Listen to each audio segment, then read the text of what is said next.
Someone here is nasa-stuck siya sa isang sitwasyon at parang meron nitong idinulot na biglaang pagbabago sa kanya, 'yan 'no.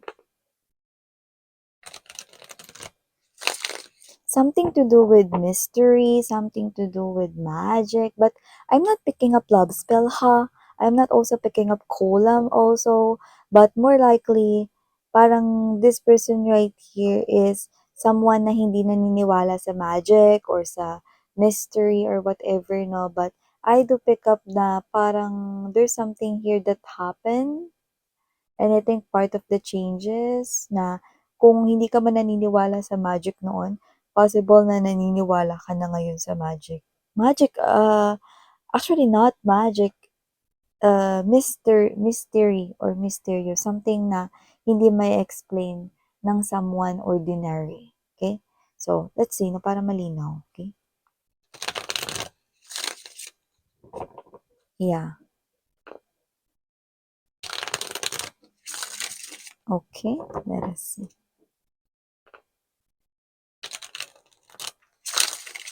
One more and we're good to go. Because I'm already feeling the energy. Okay, absolutely. Let us see.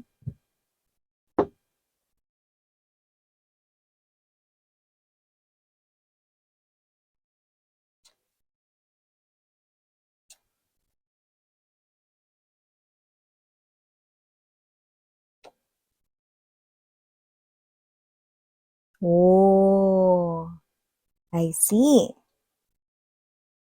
Okay. Okay. Well, sakto naman, no? Because I'm seeing a widescreen right here, no? It looks like when we say widescreen, no, it looks like an LCD TV to me, but it looks like a monitor as well, no?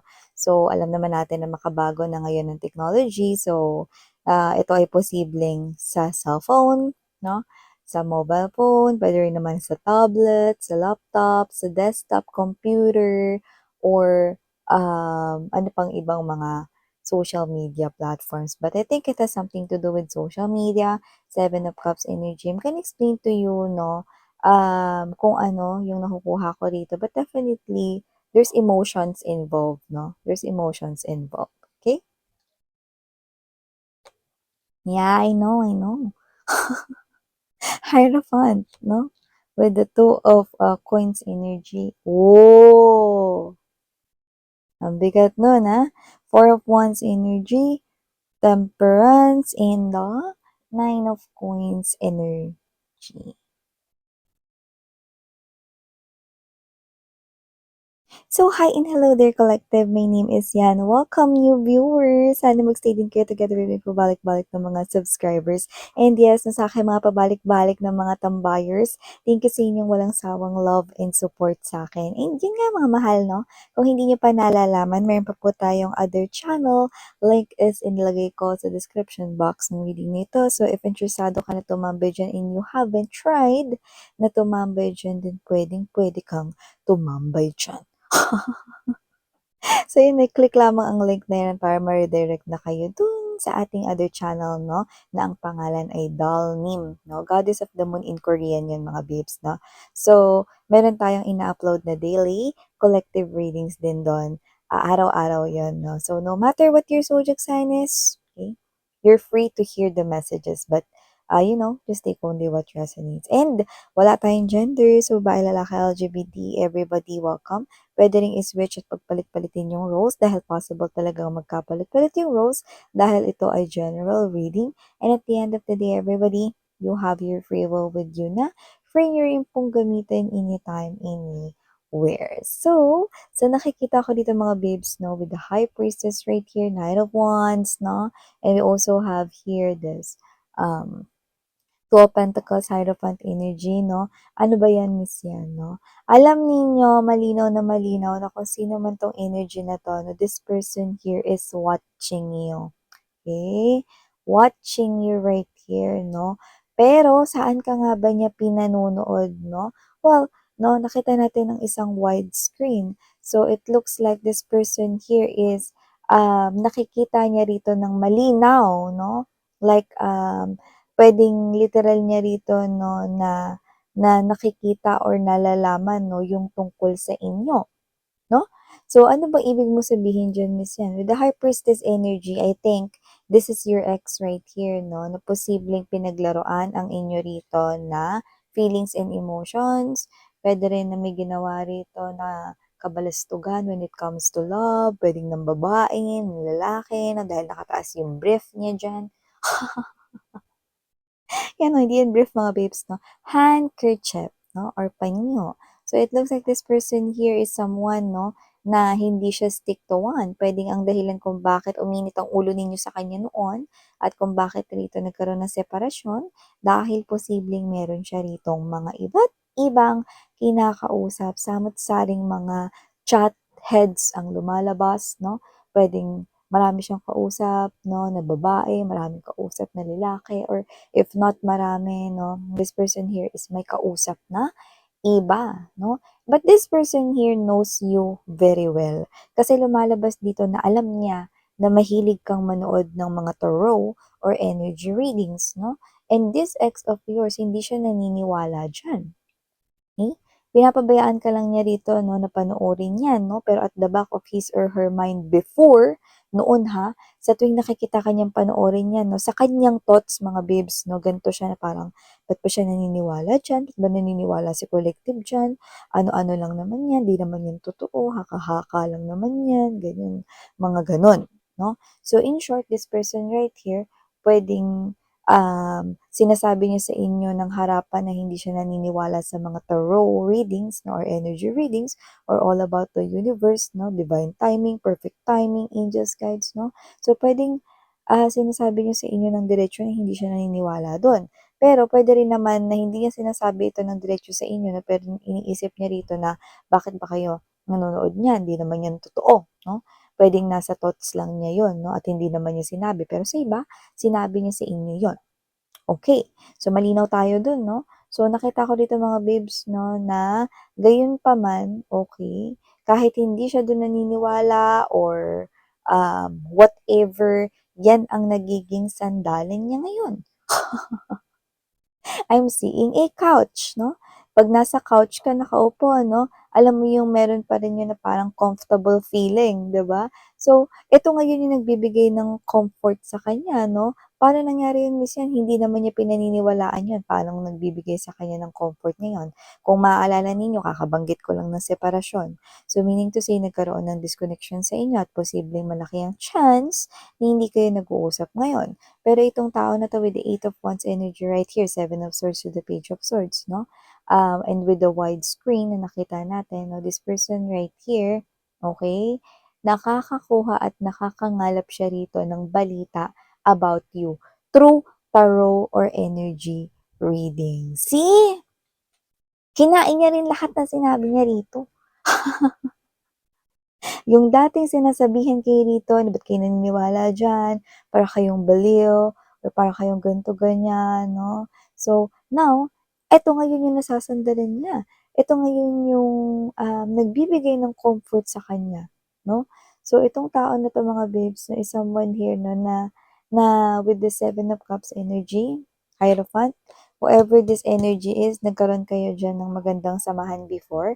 Possible na ex-husband or ex-wife mo siya, pero possible rin naman na ex-boyfriend, ex-girlfriend, 'no? Pero kung sino man siya 'no, pinanonood nito ang mga energy readings or tarot readings ngayon, kahit na hindi siya mahilig dun, 'no? At nakikita niya dito na nagre-resonate sa kanya ang inyong sitwasyon.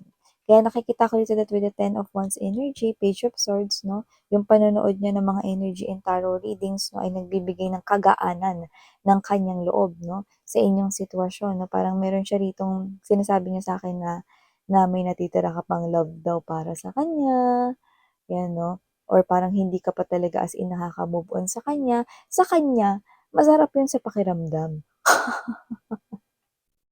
Kasi parang indikasyon 'yun na nagpapalakas ng loob niya na puwede pa kayo magkabalikan kasi may natitira ka pang feelings sa kanya kahit galit ka or kahit meron kang, hatred 'no, na nararamdaman sa kanya 'no, nagpapalakas pa rin ng loob niya kaya nga this person finds it comforting to to watch the tarot or energy readings na kinahihiligan mo, 'no? Pero ngayon, mukhang kinahihiligan niya na ito, 'no? Hindi dahil gusto niya mag-immerse dito, kundi dahil nakakuha siya ng balita sa'yo. So, posibleng mga babes 'no, wala siya ritong ibang nakukuhaan ng balita about you, lalo na kung siya yung may kasalanan at mukhang yung mga circle of friends ninyo ay galit din sa kanya. So, wala siya ditong means of communication. Kamusta ka na ba? Ano na bang balita sa'yo? Or whatever, no?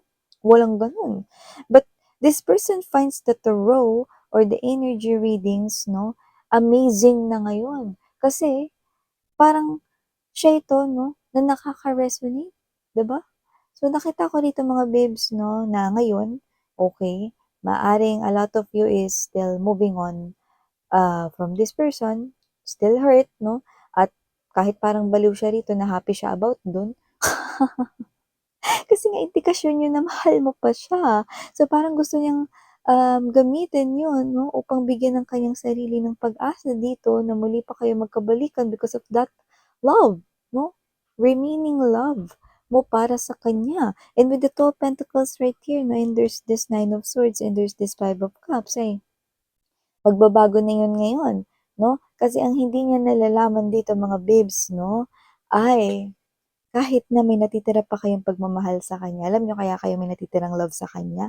Kasi yung naging pagmamahal mo para sa taong ito noon ay totoo. At ang pagmamahal na totoo ay hindi basta-basta maglalaho at mawawala. Ganun yun, no? So, kasi naman tong energy nito, nakita ko rito, no, na hindi na siya matutuwa sa mga susunod niya ritong maririnig at mapapakinggan sa mga energy at tarot readings 'no, ikalulungkot niya itong mga 'to dahil magre-resonate pa rin ito sa inyong sitwasyon. Bakit ano ba miss yung lumalabas diyan 'no?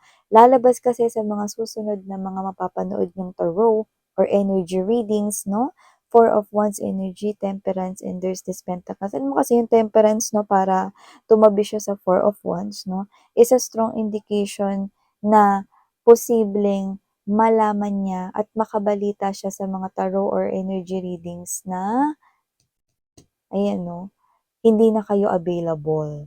Possible na meron na kayo ritong ibang mamahalin 'no. Destiny is coming towards you. Ibig sabihin may ibang taong naka-destined sa'yo at yun yung magpapalungkot dito sa person na 'to mga babes 'no. At yung iba naman with the Nine of Pentacles energy, parang kung sakali man na hindi tao na destiny ang darating sa inyo 'no, possible na meron kayong tagumpay sa kaperahan 'no. At ito kasi nagbibigay sa'kin ng energy na mas gusto niyo maging single kaysa bumalik dito sa ex ninyo, you know. Parang kayo not rushing into love 'no, if dito kayo mag-resonate sa Nine of Coins na possible na kayo ito na mas gugustuhin niyo pa maging single kaysa bumalik sa ex niyo. Mas gugustuhin niyo pa mga babes na i-welcome yung pera, yakapin 'no, at i-kiss ang mga salapi 'no, kaysa i-kiss ang inyong ex 'no. So nakikita ko rito that ito yung pinakakinatatakutan niya rito, pero yan yung mga susunod niya ritong maririnig at malalaman 'no, sa kanyang pakikinig at panonood sa mga tarot or energy readings. So mga babes, maisingit ko lang 'no, ako bilang isang medium ninyo 'no, hindi ko sinasabi na, paniwalaan ninyo ako, totoo ako, Ayan na, walang pilitan sa channel na 'to 'no, pero ang gusto ko lamang 'no, is piliin ninyo yung mga mensahe mag-resonate for you guys and, kung maaari lang sana 'no, isa or dalawang tarot reader lamang or energy reader lamang ang inyong papanoorin 'no. Hindi 'yan sa pagsaswapang or whatever 'no, pero siyempre nasa inyo 'yun 'no.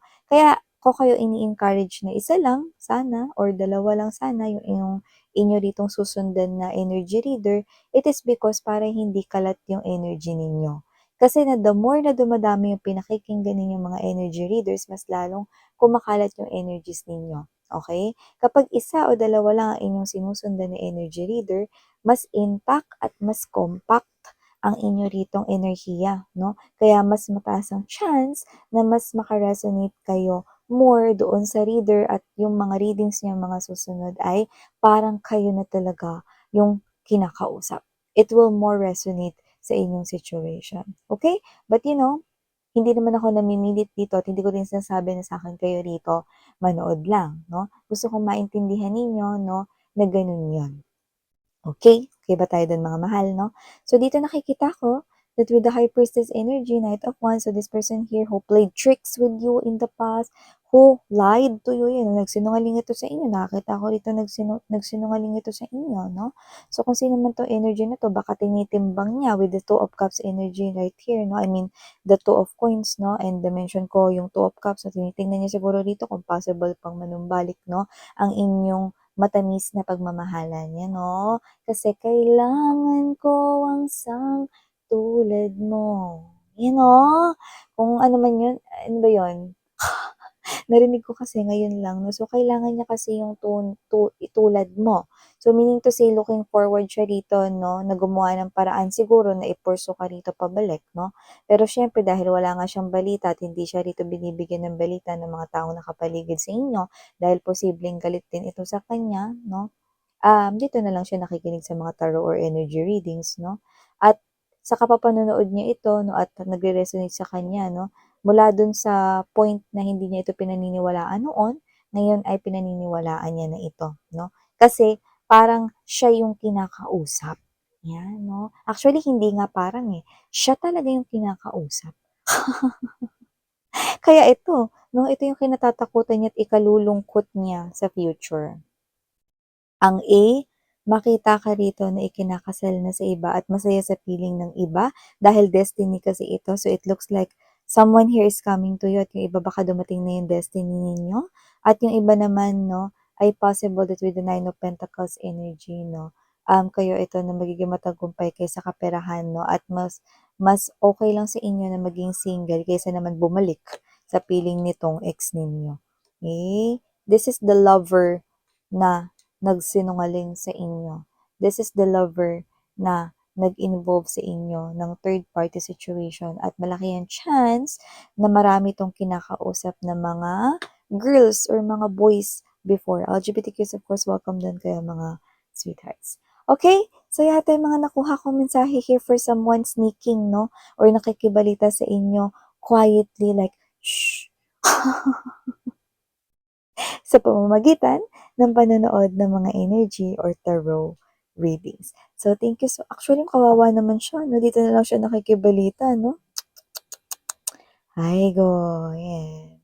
So, ito yung mga mensahe for you guys. Thank you. I'm Yuriana on me. Sarang heal, love, and light.